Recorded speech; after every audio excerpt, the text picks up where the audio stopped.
I've worked in politics for over 20 years, and one of the biggest barriers we face when addressing the climate crisis is a lack of political will to enact all the climate solutions that we already have.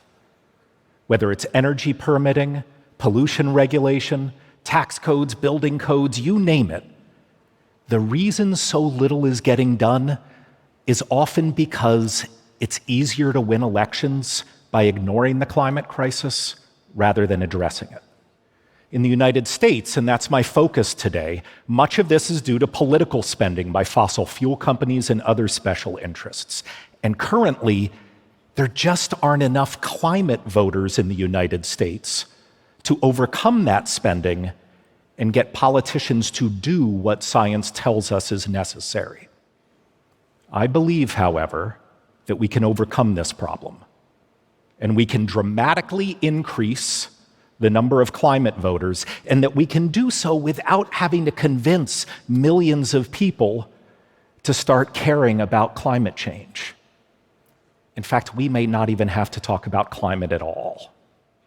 The problem is this: we don't have enough climate voters in the United States, and that's largely because millions of environmentalists don't bother to vote. For instance, in the state of Georgia, 66% of registered voters voted in the 2020 presidential election. But according to voter models, only 58% of climate voters voted. That's an 8% undervote from people who care about climate change in a state where the election was only decided by 0.2 percentage points. Another example, in Pennsylvania and Nevada, two crucially important swing states, people who skipped the last midterm election were twice as likely to list climate as a top priority as people who said they were going to vote in that election. In short, the climate movement isn't voting, and this has a real impact on the electorate. When we look back at exit polling data from the 2020 presidential election, ultimately, only 4% of voters listed climate change as their top priority. 22 midterm polls showed the same thing, 4%. And when so few voters prioritize climate change, two really important things start happening. First, it becomes incredibly hard to elect climate leaders. But second, even when climate leaders do win elections, it isn't like they can then just snap their fingers and get everything they want done. No, they still need to pick and choose what to spend their political capital on, and they ain't going to spend it on the thing that only 4% of voters list as a top priority. And here's the final reason why this lack of voter demand for climate leadership is so problematic. Politicians know whether you vote or not. That's right. Who you vote for is secret. But whether you vote or not, in the United States, that's public record. And with limited time and limited money, the most important decision any political campaign makes is who to talk to and who to ignore. And when you literally have public voter files that tell you by name and street address which people have a history of voting in the election you're trying to win, well, who do you think political campaigns talk to? Likely voters. And who do you think they poll to figure out what issues to prioritize? Likely voters. And the non-voters, well, they get ignored. And I know that sounds cynical, but let's be honest. Does Starbucks care about people who don't drink coffee? No. Does Toyota market cars to little kids who aren't old enough to drive? No. Companies market their products to people who are likely to buy them, and politicians market themselves to people who are likely to vote. And they literally know who those voters are by name and street address because it is public record. All right, so why is this relevant to the climate movement? Because remember, when we look at the people who are voting, very few of them list climate as their top priority.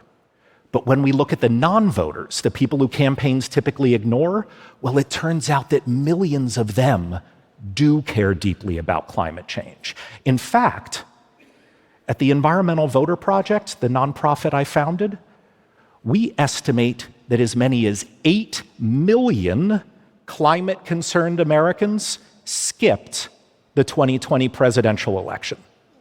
8 million. In an election where the Electoral College was decided by just 44,000 voters in 3 states. In short, the climate movement isn't voting. And this is having a significant impact. We don't have a political persuasion problem. We have a voter turnout problem. And as frustrating as that is, I'd like to suggest to you that it's also an enormous opportunity, because we live at a moment in time where it's become almost impossible to change people's opinions about anything, but especially climate change. Yet these millions of non-voting environmentalists, they don't need their opinions changed. They just need their behavior nudged so they start voting. And I won't claim that's easy. Of course it's not easy. But it is easier. And it is also testable. Because the existence of public voter files means that you can run messaging experiments and then after the election, look up and see which ones actually got environmentalists to start voting. And so that's the focus of our work at the Environmental Voter Project. We focus on identifying millions of non-voting environmentalists and then using nonpartisan messaging to turn them into new voters and eventually consistent voters. It's a 3-step process. First, we need to find these non-voting environmentalists. Now, obviously, we can't interview every single American, but we can poll huge numbers of people, isolate the ones who list climate as their top priority, and then build highly accurate models to find other people like them. Step 2, we need to get them to start voting. And to do that, behavioral science tells us the best way to get an environmentalist to vote is not to talk about climate change. In fact, we shouldn't even try to convince them of the importance of voting. Instead, we should treat them as social animals who are trying to fit into societal norms, rather than as rational animals who need to be convinced of the value of their one vote.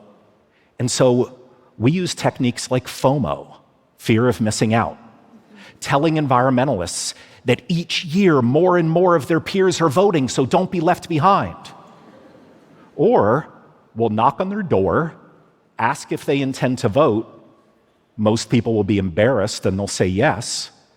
And then we'll follow up with them right before the election, remind them of that pledge, and equate the act of voting with whether they're an honest person who keeps their promises or not. We will even mail people copies of their personal voting histories. Yeah. Pretty aggressive, huh? Well, so is the climate crisis. And this stuff works. These norm-based messages and other strategies have increased turnout among our target voters by as much as 1.8 percentage points in general elections, 3.6 percentage points in primaries, and 5.7 percentage points in local elections. And those are huge numbers in this business. I mean, 1 or 2% is everything in politics. And the final step is to build long-term voting habits. And to do that, you can't just talk to these environmentalists once every 2 years when there's a big federal election going on. No, we are active in over 250 elections each year, federal, state, and local, because yes, voting can become habitual.